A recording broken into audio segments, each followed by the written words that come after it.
What a strange week.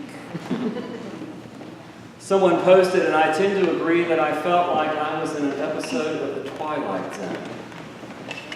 Preparations for a storm that ended up heading south. I give thanks to God for all of our civic leaders who worked so hard to prepare us. And I grieve over those south of us who were bearing the brunt of Florence's destruction. It is not easy watching people be flooded out. It is not easy hearing stories of tragic deaths.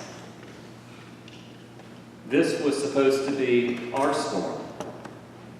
This was supposed to be our disaster. And I'm left with a bit of what I guess you could call survivor's guilt. The tragedy that was supposed to be on me has now fallen upon others. We're fortunate in that we can see these things coming.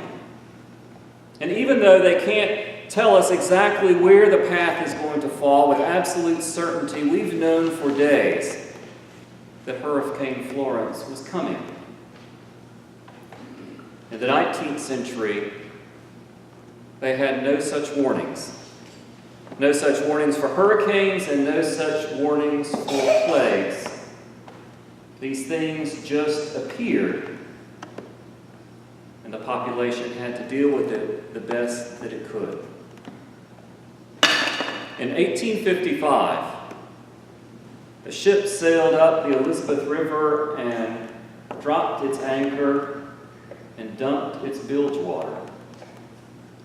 And that set in motion something the likes of which this community had never seen before.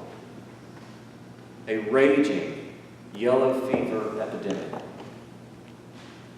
Everybody who was somebody got out of town. And the first priest of St. John's Church was encouraged by the leadership of his parish and parishioners to get out of town as well. But unlike the parishioners and the leadership, he decided to stay. And very much like today's disasters, many of the people who end up staying aren't foolish. They just don't have the means or the ability or the finances to move, to shift, to change. And so the people that were left in this city were the poor, African Americans, and Irish immigrants. And the plague began its merciless devastation among that population. James Chisholm stayed, and he gave people food and drink. He washed people when they were covered with their own filth. He drove them by ox cart to the Naval Hospital, and along with the Roman Catholic priest up the street, he even dug their graves. People had no idea how you caught yellow fever, what it was that would cause yellow fever. And so what happened was that people would literally leave their loved ones screaming and crying for help, lying on the floor, abandoned, forgotten because of the terror of this illness. The worst disaster, hurricane disaster that we have experienced in the United States was Hurricane Katrina. It was horrific to watch. And over 1,800 people died across 7 states. It's mind-boggling. But what's even more mind-boggling that is in the year 1855 in the city of Portsmouth that had a population of 12,000, over 3,200 people died here in that epidemic that summer. 1 out of every 4 people you knew was gone. It didn't matter whether you were old, whether you were young, whether you were rich, whether you were poor.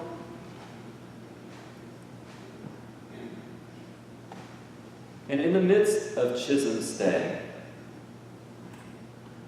before this plague started, his wife had died, he had sent his children away,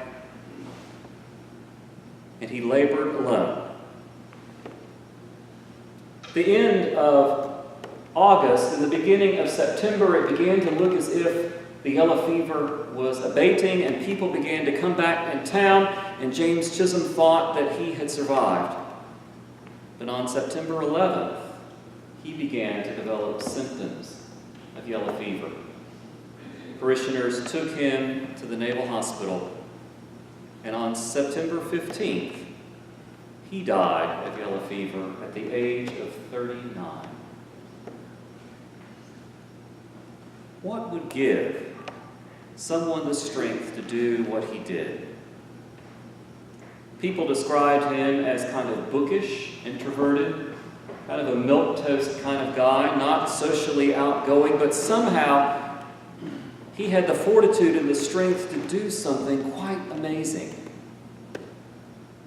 And he would say that it was the power of God's Holy Spirit driving him, propelling him.